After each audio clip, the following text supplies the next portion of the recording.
ये आकाशवाणी का देहरादून केंद्र है। अब आप प्रियंका मलिक से प्रादेशिक समाचार सुनिए। पहले मुख्य समाचार।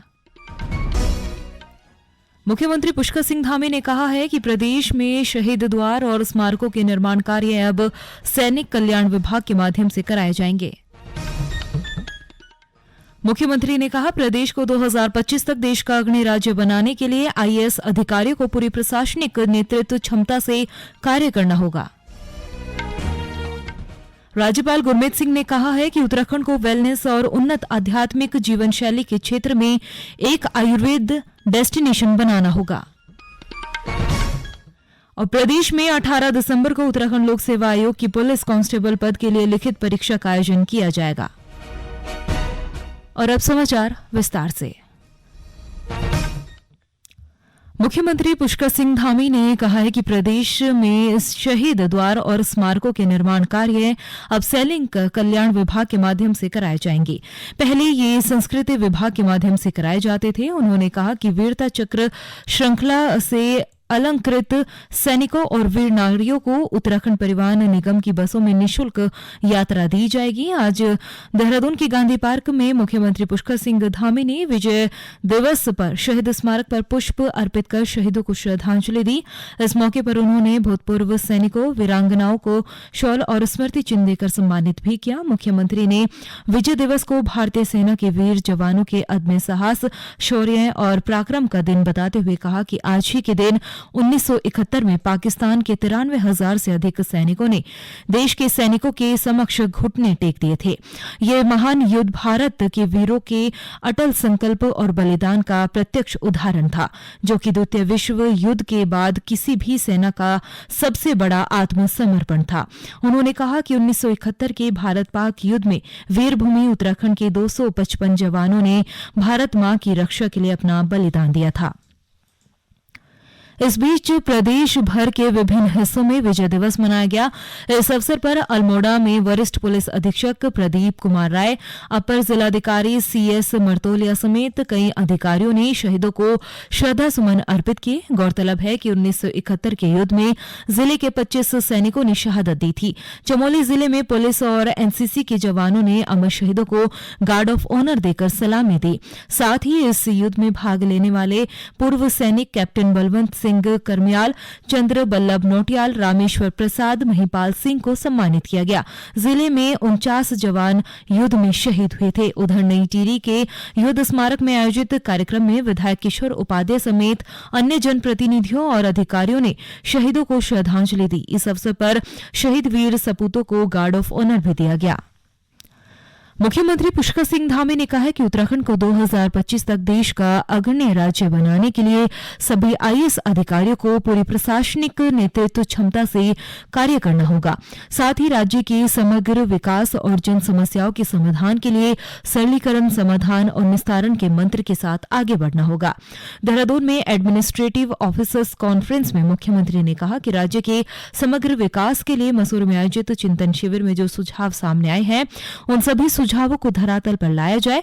उन्होंने कहा कि ये सुनिश्चित किया जाए कि समाज की अंतिम पंक्ति पर खड़े लोगों को केंद्र और राज्य सरकार की योजनाओं का पूरा लाभ मिल सके।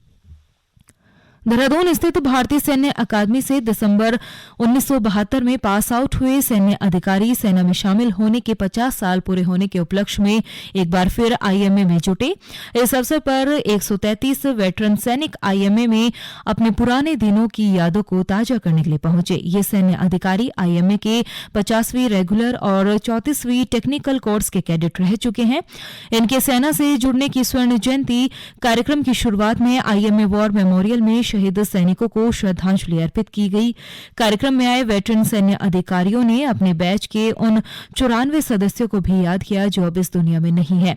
कार्यक्रम में 1972 के स्टाफ के कुछ अन्य लोग भी शामिल हुए। इस अवसर पर 50 पौधों का रोपण भी किया गया। प्रदेश विधानसभा सचिवालय से बर्खास्त किए गए 228 कर्मियों की बर्खास्तगी फैसले को उच्चतम न्यायालय ने सही ठहराया है। कर्मियों की विशेष याचिका एसएलपी को उच्चतम न्यायालय की खंडपीठ ने निरस्त कर दिया है। विधानसभा अध्यक्ष ऋतु खंडूरी भूषण ने उच्चतम न्यायालय के इस फैसले का स्वागत किया। उन्होंने कहा कि ये न्याय और प्रदेश की जीत है। गौरतलब है कि विधानसभा अध्यक्ष ऋतु खंडूरी ने 3 सितंबर 2022 को उत्तराखंड विधानसभा भर्ती प्रकरण के संदर्भ में डीके कोटिया के नेतृत्व वाली एक 3 सदस्यीय जांच समिति का गठन किया था। जांच समिति ने अपनी रिपोर्ट 23 सितंबर को विधानसभा अध्यक्ष को सौंप दी थी। समिति की सिफारिश पर विधानसभा अध्यक्ष ने 228 कर्मियों की नियुक्तियों को तत्काल प्रभाव से निरस्त कर दिया था। ये समाचार आप आकाशवाणी के देहरादून केंद्र से सुन रहे हैं। राज्यपाल गुरमीत सिंह ने कहा है कि उत्तराखंड को वेलनेस और उन्नत आध्यात्मिक जीवन शैली के क्षेत्र में एक आयुर्वेद डेस्टिनेशन बनाना होगा। उन्होंने कहा कि आयुर्वेद आज समाज की मांग है। आयुर्वेद के सहयोग से हम आर्थिकी में बड़ा बदलाव ला सकते हैं।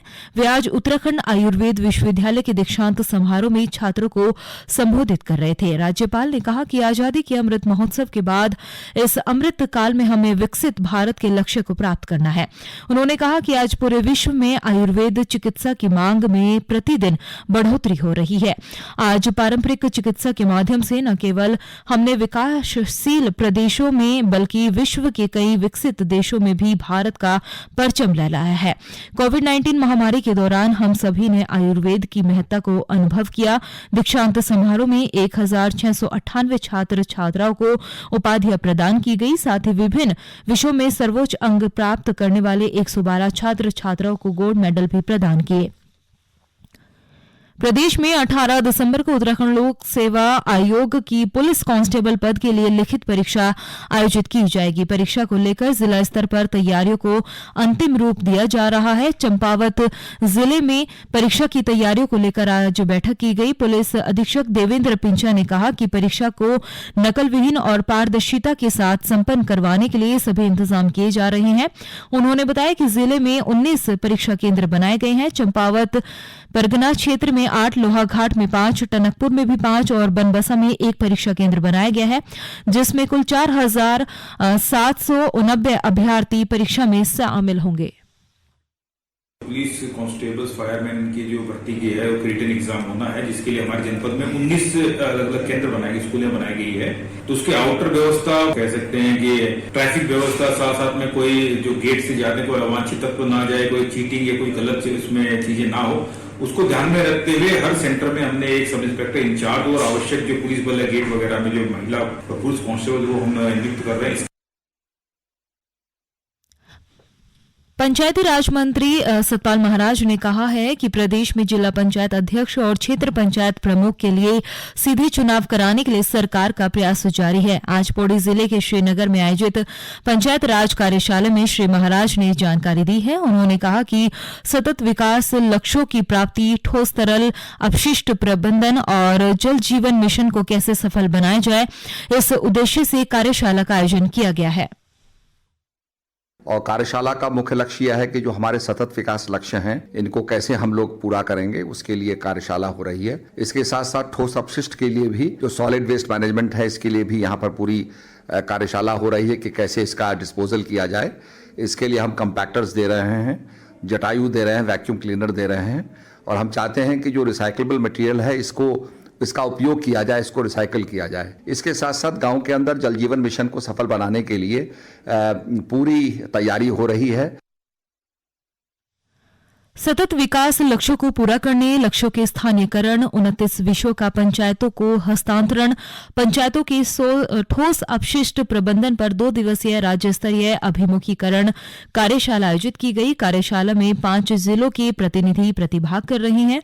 पंचायत राज विभाग के संयुक्त निदेशक राजीव कुमार नाथ त्रिपाठी ने कहा कि त्रिस्तरीय पंचायत प्रतिनिधियों की कार्यशाला जनप्रतिनिधियों के क्षमता विकास के लिए आयोजित की गई है, ताकि सतत विकास लक्ष्यों को प्राप्त किया जा सके।